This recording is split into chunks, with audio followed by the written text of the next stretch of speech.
Muy bien, tenga un saludo cordial. En esta oportunidad les expondré, ¿no?, un tema de bastante importancia, como es la neumonía adquirida en la comunidad en pacientes pediátricos.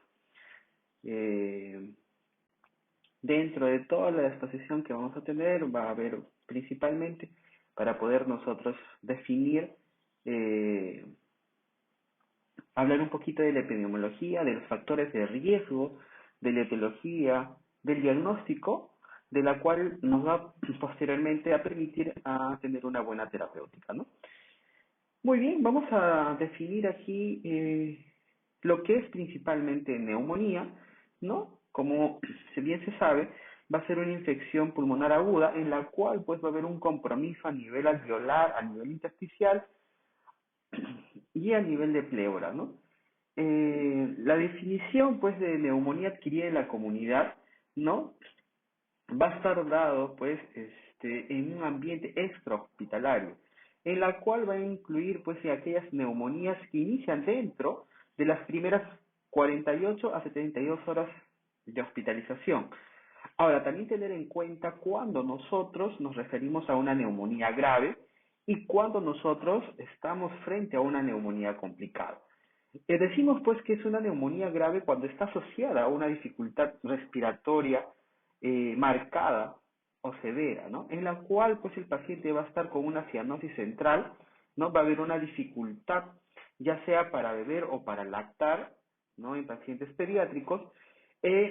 También tiene que ver en relación a la saturación, ¿no? Hablamos también cuando el paciente tiene estos cuadros clínicos y también tiene una saturación por debajo de 92, esto tener bastante observación en dónde estamos, ¿no? Debido a nuestra situación geográfica en la cual estamos ubicados, pues el Perú, ¿no?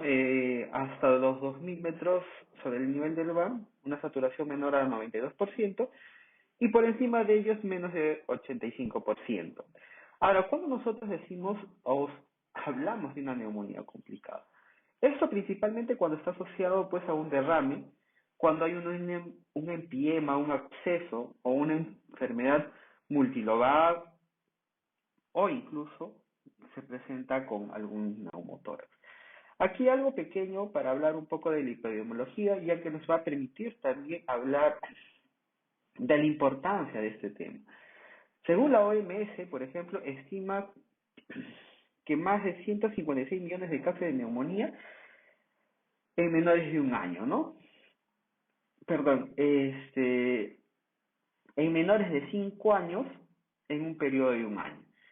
Ahora, también es la primera causa de muerte a nivel mundial en menores de 5 años. Como pueden ver en el gráfico, el grupo etario es bastante importante en edad pediátrica, ¿no? La que tiene mayor incidencia en ese de acá es los que están en los rangos de 1 a 4 años, ¿no? Teniendo un 45.6. Muy bien, ahora vamos a hablar un poquito de los factores de riesgo. Esto hay que tener bastante en cuenta para nosotros poder ver si es que esta neumonía pues se puede complicar o de repente puede ser grave o podemos nosotros de repente manejarlo de manera ambulatoria o de manera intrahospitalaria o de repente cuando nosotros poder también saber referir a otro centro de mayor complejidad, ¿no? A tener en cuenta principalmente aquí en cuanto al huésped. Si estamos, pues, ¿cuáles van a ser los factores de riesgo? Uno, bajo peso al nacer, lactante pequeño, menos de 6 meses, las vacunas están completas, ¿no? De repente, por X factores, ya sea una mastitis, etcétera, la madre no le da una lactancia materna exclusiva, desnutrición, pacientes cardiópatas, etcétera, van a tener estos factores de riesgo para que de repente se puedan complicar o puedan ser los casos moderados o severos, ¿no? En cuanto a lo social, a tener en cuenta pues el hacinamiento, ¿no? El bajo nivel educativo, ¿no? las asistencias a las guarderías, en cuanto a los ambientales, la exposición al humo, al tabaco, a la exposición de repente a sustancias irritantes, ya sea industriales o domésticos, y cuando nosotros vamos a tener en cuenta, ¿no? A pacientes que podrían hacer neumonía grave, lactantes menores, prematuridad, desnutrición severa, infección por VIH, inmunocomprometidos, pacientes que usan corticoides de corticoides por un tiempo prolongado, enfermedades cardíacas, etcétera. Entonces, esto siempre hay que tener en cuenta para que nosotros podamos eh, este, poder tener una mejor evaluación en cuanto al paciente pediátrico, ¿verdad? Ahora, vamos a hablar un poquito del grupo de los agentes etiológicos de la neumonía. Es muy importante esto de acá. En edad pediátrica siempre nosotros lo manejamos de acuerdo al grupo etario, incluso para manejar valores de las funciones vitales, ¿no? No hay un punto de corte definido para todos los niños pediátricos. O sea, siempre lo tenemos que ver a la edad etaria, al grupo etario, ¿no? Las literaturas refieren, por ejemplo, cuando nosotros hablamos de neumonía, nosotros tenemos que hay varios tipos de clasificaciones y dentro de las cuales nosotros tenemos que definir, ¿no? Las neumonías bacterianas atípicas o típicas, ¿no? Y las neumonías, pues, dentro de las atípicas, también se encuentran, ¿no? Las bacterianas atípicas y las atípicas producto de un virus. Por ejemplo, tenemos aquí, en menores de un mes, ¿cuál es el germen más frecuente de origen, por ejemplo, viral? Vamos a tener al citomegalovirus, al herpes virus, al virus respiratorio sincitial, al enterovirus, el parainfluenza. Dentro de los bacterianos, pues vamos a estar acá al estreptococo beta hemolítico y al Escherichia coli, ¿no? Y algunos gram negativos, ¿no? Como la Klebsiella. Vamos a tener también a la clamidia, que es muy importante poder recordarlo. Ahora, dentro de los primeros 3 meses, ¿no? A lo que he mencionado anteriormente, se refiere principalmente a la etapa neonatal, ¿no? Dentro de los primeros 3 meses, ¿no? También sigue siendo el Streptococcus pneumoniae, la Clamidia trachomatis y el Haemophilus influenza, ¿no? Recordar principalmente estos 3 gérmenes de origen bacteriano, ¿no? Y dentro de las formas virales, pues vamos a tener al virus respiratorio sincitial, al citomegalovirus, y a la influenza tipo A y B. Para influenza también, adenovirus y metaneumovirus. Ya de 4 a 6 años, como pueden percatarse, el Streptococcus pneumoniae sigue siendo el germen más frecuente dentro de las bacterianas. Tenemos al hemófilo influenza tipo B, a la Moraxella catarrhalis, y dentro de las virales podemos ver al virus respiratorio sincitial, ¿no? Al influenza tipo A, tipo B, al parainfluenza, al adenovirus, al metaneumovirus, ¿no? Y en los menores de 12 años, ¿no? En el grupo etario de 5 a 12 años, dentro de las bacterianas vamos a tener pues al Streptococcus pneumoniae, Mycoplasma pneumoniae, que es un germen atípico, y dentro de las virales, la influenza tipo A, tipo B y el Epstein-Barr. Ahora, esto de acá nos sirve también para nosotros poder eh, adecuarnos para el manejo terapéutico, ¿no? Recordar pues ahora el cuadro clínico. Cuando nosotros estamos frente a un proceso respiratorio en un paciente pediátrico, tenemos que identificar si es que estamos frente a una neumonía o si estamos en un proceso respiratorio de vías altas. Ahora, hay un cuadro característico de esta patología, si bien es cierto, no es patognomónico, pero la gran mayoría de los casos se presentan, ¿no? ¿Cuál es? Uno que va a presentar tos, fiebre y taquidia. Esto de acá nos va a ayudar de alguna forma a poder orientarnos al cuadro diagnóstico de esta patología. Ahora, es muy importante la valoración respiratoria. Por ello, nos vamos de nuevo al grupo etario, ¿no? Este es un cuadrito, a tenerlo bastante presente, en la cual, por ejemplo, en menores de 2 años, nosotros vamos a hablar de una taquimia, ¿no? Si está por encima de 60. De 2 meses al año, vamos a hablar si la frecuencia respiratoria está por encima de 50 de taquimia. Y de 1 a 5 años, por encima de 40. Y de 5 años hasta 12, por encima de 20 respiraciones. Para tenerlo bastante en cuenta, ¿no? Ahora, dentro de las manifestaciones clínicas, como se mencioné, está pues fiebre, la tos, de inicio, la tos seca, ¿no? Posteriormente va a ser con expectoración. Va a haber retracciones torácicas, va a haber tiraje, en algunos casos va a haber cianosis, aleteo nasal. Esto de acá ya es para valorar pues el grado de severidad de los pacientes con neumonía. Dentro del examen físico, cuando nosotros vamos a evaluar, nos llega el paciente, ¿no? Con un cuadro de tos, frecuencia taquineico, no fiebre, ¿no? Nosotros estamos sospechando que probablemente la infección sea a nivel pulmonar, entonces nos vamos a la parte del examen físico. Al momento de escultar, ¿qué podemos encontrar? Uno puede estar el murmullo vesicular disminuido, puede haber estertores, ¿no? En algunos casos, en niños grandes puede haber un soplo tubárico.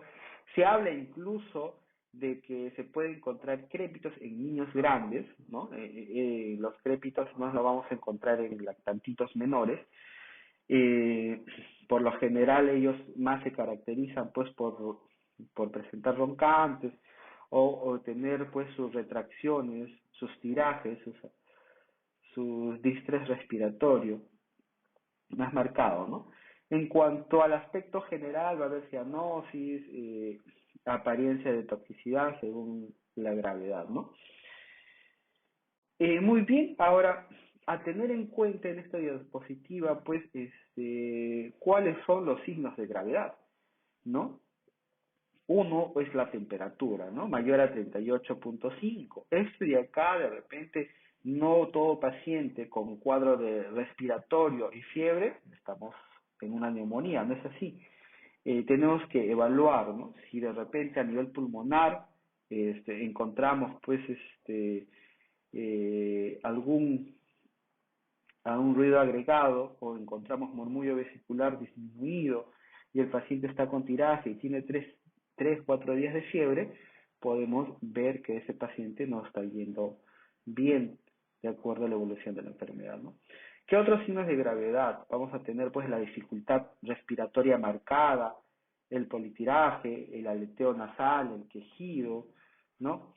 En algunos casos convulsiones, saturación también es un signo de gravedad, ¿no? Si está por debajo del 92, lo cual nos está indicando que probablemente el paciente va a requerir oxígeno, cianosis, apnea, signos de deshidratación o que de repente no nos tolere la vía oral. Ahora, el diagnóstico es principalmente clínico, ¿no? Nos va a ayudar bastante el grupo etario, ¿no? Nos va a ayudar bastante los antecedentes epidemiológicos y el estado inmunológico. Como he mencionado en las anteriores diapositivas, hay gérmenes que es más frecuente en determinado grupo etario y por ende nos va a ayudar también a poder tener un mejor manejo. Ahora, dentro de los exámenes de laboratorio es muy importante, ¿no? Como ya he mencionado, el diagnóstico es clínico, no de repente contamos con todos los exámenes auxiliares y no por ello no vamos a hacer el diagnóstico y menos vamos a dejar de tratar, ¿no? Esto es un examen complementario, ¿no? Que nos va a ayudar de repente a a poder decidir en algunos casos eh, optar por un antibiótico si se requiriera, ¿no? Como menciona, no hay prueba de laboratorio, ¿no? Que van a determinar si es que es una neumonía. Por ejemplo, si nosotros solicitamos un hemograma, ¿no? Nos va a orientar, por ejemplo, si es que está incrementado los leucocitos, ¿no? Para una etiología bacteriana típica, ¿no? Pero si encontramos, por ejemplo, un hemograma con leucopenia, ¿no? Nos indica más que sí estamos frente a una neumonía, pero de origen atípico. De los atípicos puede ser, pues, virales o bacterianos, en este caso el micoplasma, ¿no? Ahora también tener en cuenta algunos marcadores inflamatorios. Vamos a tener pues a la proteína C reactiva, que nos dice que si está por encima de 80 miligramos son altamente predictores de una infección bacteriana. Ahora, ese es un punto de corte. Si uno revisa literaturas, hay algunas literaturas que manejan valores ahí alterados por encima de 5, ¿no? Pero en este caso se está tomando de que por encima de 80 nos estaba orientando a que probablemente sea bacteriana. Ahora, procalcitonina también no es un predictor de origen bacteriano. Muy bien. Ahora, nos va a ayudar, ¿no? En algunos casos hemocultivos, pruebas específicas, de repente pedir, pues, un screening viral para determinar qué virus de repente está ocasionando el problema neumónico, ¿no? En algunos casos, los cultivos, los esputos, pero como digo, esto de acá no es determinante para el manejo, ¿no? Principalmente lo que se menciona en esta diapositiva. Ahora, en algunos casos sí hay que solicitar una radiografía de tórax. ¿En qué circunstancias? De repente si tengo duda diagnóstica o si hay un compromiso del estado general o hay una sospecha de una neumonía complicada, ¿no? De repente a nivel clínico los músculos vesiculares está disminuido, yo sé que de repente se está complicando con un derrame, con un empiema, etcétera, ¿no? O de repente hay una escasa respuesta al tratamiento, ¿no? En algunos casos para estudio epidemiológico y en niños menores de 2 años con fiebre de causa no determinada. Si bien es cierto, el examen radiológico no es imprescindible para iniciar tratamiento de de esta patología. Ahora, aquí ya para ir terminando vamos a ver pues una radiografía bacteriana que van a tener características, ¿no? En relación pues a las neumonías atípicas, ¿no? Las neumonías bacterianas van a tener un infiltrado alveolar en partes, como pueden ver, ¿no? Va a haber consolidación global o segmentaria, ¿no? Eh, a diferencia pues de esta radiografía viral, ¿no? Que va a haber pues hiperinsuflación, atrapamiento aéreo, con un patrón intersticial difuso o pariliado, ¿no? En la cual van a estar pues mal definidos, como podemos ver eh, en relación a la anterior diapositiva. Ahora vamos a ver aquí el manejo. Dentro del manejo, ya para terminar, vamos a tener en cuenta las medidas generales. Este es un acrónimo para tenerlo en cuenta para que se nos haga más fácil de repente poder recordar, ¿no? Del término falta. ¿Qué tenemos que tener en cuenta? Uno, hacer el manejo de la fiebre. El manejo de la fiebre principalmente se va a dar con medios físicos y utilizar pues el antipirético con menos efectos adversos, ¿no? Y en este caso tenemos aquí al paracetamol, ¿no? Paracetamol más medios físicos, ¿no? Para poder controlarlo. Tener también una muy buena alimentación, ¿no? En el caso de los menores de 6 años, que no han iniciado de repente la lactancia, que continúen con la lactancia materna, ¿no? Eh, También poderle hidratar muy bien, tener una buena hidratación. No recomienda, ¿no? Dar antitusígenos. O sea, tenemos que evitar los antitusígenos, los expectorantes, los antihistamínicos. Esto en neumonía, pues, ¿no? Y tener en cuenta siempre los signos de alarma. Estos signos de alarma que vamos a tener presentes, pues, ¿no? ¿Cuáles van a ser? La dificultad para respirar, que nosotros vamos a tener que evaluar, pues, ¿no?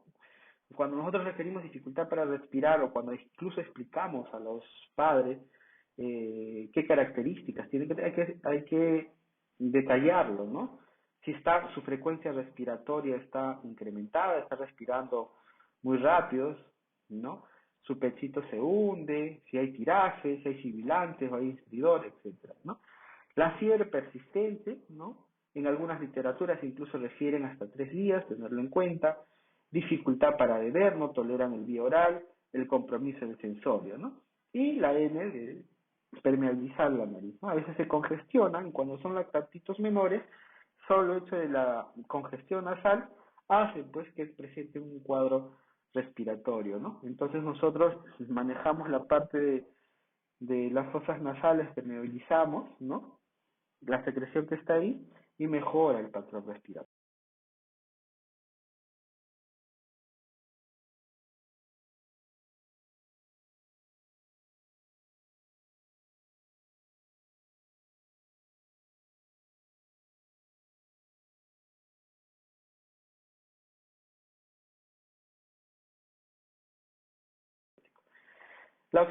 La oxigenoterapia es muy importante, ¿no? Valorar la saturación para poderle nosotros administrar, ¿no? Si tenemos de siempre debemos manejar saturaciones por encima de 92, si estamos de 0 a 2.500 metros sobre el nivel del mar, ¿no? Tener en cuenta los signos de insuficiencia respiratoria. En neonatos se recomienda mantener una saturación entre 90 a 95%. El tratamiento antibiótico principalmente va a depender del grupo etario, ¿no? Como he mencionado, ¿no? Incluso acá también se menciona que la gran mayoría de infecciones en esta patología en menores de 5 años es de etiología viral, lo cual se maneja principalmente con un soporte hidroelectrolito adecuado y un soporte respiratorio. Ahora, cuando ya tenemos una sospecha de neumonía bacteriana, lo que tenemos que hacer es pues utilizar el antibiótico. Y el antibiótico, como se ha mencionado, va a depender también del agente etiológico. Y ese agente etiológico nos valemos de acuerdo al agente etiológico más frecuente según grupo etario también, ¿no? Ahora, en el caso, por ejemplo, si tenemos la sospecha, las características clínicas, no las características también epidemiológicas de una neumonía bacteriana típica, vamos a poder, y sobre todo no complicada, vamos a poder dar este tratamiento, ¿no? Pues la neumonía se puede manejar también en casa, si estamos frente a una neumonía no complicada, ¿no? Podemos dar amoxicilina vía oral a una dosis de 90 miligramos kilogramo día por divididas pues en 3 dosis durante un periodo de 7 a 10 días, ¿no? Y si es una neumonía para manejo hospitalario, podemos iniciar con ampicilina, ¿no? A 200 miligramos kilogramo día dividido en 3 dosis. Ahora, si tenemos una neumonía con derrame pleural, podemos administrarle pues flotaxima, ¿no? A 200 miligramos kilogramo día dividido en 3 dosis. Ahora, el manejo es diferente, pues aquí si estamos frente a una neumonía típica, ¿no? Con las características clínicas que se han mencionado y con la radiografía de un patrón intersticial, podemos iniciar, ¿no? En algunos casos con macrólidos, ¿no? Ya sea eritro, claritro, ¿no? Principalmente se opta por acitromicina a 10 miligramos kilogramo día, una vez al día por 5 días, ¿no? Eh, Muy bien, ahora ya para terminar, a tener en cuenta los criterios del alta, ¿no? Nosotros ya hemos aprendido a definir, a reconocer eh, una neumonía, valorar el cuadro clínico, manejar los grupos etarios para nosotros poder determinar si estamos frente a una neumonía viral, a una neumonía bacteriana. Ahora tenemos que ver qué criterios van a ser para yo poder dar de alta a mi paciente. Uno, vamos a tener pues en cuenta si está febril más de 48 horas y clínicamente está estable, ya estoy manejando la posibilidad de alta. Si tiene pues una saturación por encima de 92 sostenida, ¿no? Por más de 24 horas, ¿no? O esto es en el rango de 0 a 2.500 metros sobre el nivel del mar, ¿no? Y si está por encima de eso, tener una saturación por encima de 85.